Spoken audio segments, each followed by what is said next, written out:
कल्याणच्या अल्पवयीन मुलीवर अत्याचार आणि हत्या प्रकरणात आरोपी विशाल गवळीला 2 दिवसांची पोलीस कोठडी। कल्याण पूर्वेतील चक्कीनाका येथील एका बालिकेवर अत्याचार करून तिची निर्गुण हत्या करणाऱ्या मारेकरी विशाल गवळीसह त्याची पत्नी साक्षी यांना गुरुवारी पोलिसांनी त्यांच्या पोलीस कोठडीची 8 दिवसांची मुदत संपल्याने कल्याण जिल्हा व सत्र न्यायालयात हजर केले होते। यावेळी न्यायालयाने त्यांना 2 दिवसांची पोलीस कोठडी सुनावली। पीडित कुटुंबियांचे वकील ॲडव्होकेट नीरज कुमार यांनी माध्यमांना सांगितले, विशालसह त्याच्या पत्नीला 2 दिवसांची पोलीस कोठडी सुनावण्यात आली।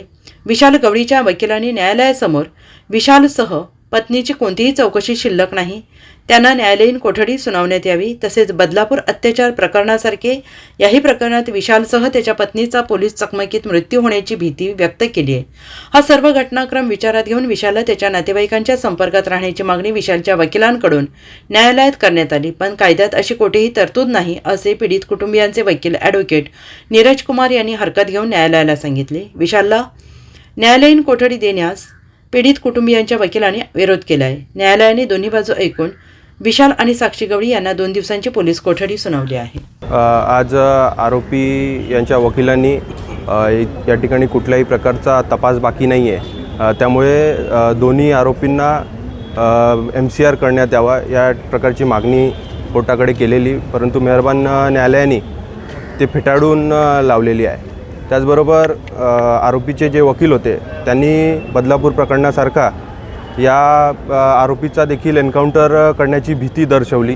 त्याच पद्धतीने त्यांनी कोर्टाला ॲप्लिकेशनसुद्धा दिलेला, परंतु त्यांचं असं म्हणणं होतं की ज्या पद्धतीने बदलापूरच्या आरोपीची एन्काउंटर करण्यात आली त्याच पद्धतीने या विशाल गवळी आणि त्याची पत्नी साक्षी गवळी यांचाही एन्काउंटर करण्यात येईल, म्हणून त्यांच्या नातेवाईकांना त्यांच्या संपर्कात राहू द्या। परंतु आमची त्या ठिकाणी न्यायालयासमोर मागणी अशी होती की मेहरबान कोर्टाने याच्यावरती नकार द्यावा, याला रिजेक्ट करावा, कारण की त्या पद्धतीचा कायद्यामध्ये कुठलाही प्रोव्हिजन नाही आहे। सर, कोर्टाकडे काय मागणी केली आहे आपण? कोर्टाकडे मागणी केली आहे MCR करावा म्हणून, पण कोर्टाने 2 दिवसाची PC दिली आहे तपास कामासाठी।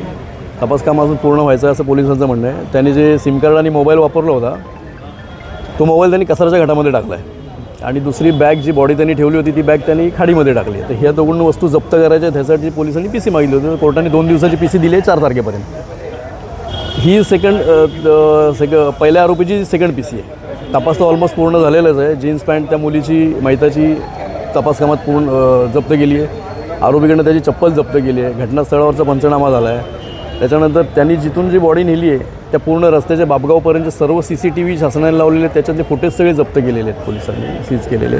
तपास पूर्ण झालेला आहे, पण ह्या 2 गोष्टीसाठी 2 दिवसाची PC पोलिसांनी कोर्टाने दिलेली। न्यायालयाकडे काय अर्ज केला? न्यायालयाकडे एक अर्ज केला होता की आपला अक्षय शिंदे त्याचं जसं एन्काउंटर झालं तो सेन्सिटिव्ह मॅटर होता, जो मीडिया ट्रायल चालला होता, कायद्याच्या अनुषंगाने काय झालंच नाही आहे, त्याचा जसा फेक एन्काउंटर झाला, फेक म्हणण्यापेक्षा ते तपासात निष्पन्न होईल खरा होता की खोटा होता, पण तसंच ह्याचा व्हायला नको ह्याच्यामुळे एक अर्ज दिला आहे की जोपर्यंत पोलीस कस्टडीमध्ये आहे तोपर्यंत ह्याच्यासोबत ह्याचे नातेवाईक राहावे सोबतीला, आणि एकदा MCR झाला जेलला पाठवले की मग त्याच्यानंतर काही आवश्यकता नाही आम्हाला त्याची। की आम्हाला मनोरुग्णाचे सर्टिफिकेट आहेत ते काही खरे असतील काही खोटे असतील, ह्यात आपण काय बोलू शकत नाही, तो तपासाचा भाग आहे, पण सरसकटच खोटे आहेत असं नाही।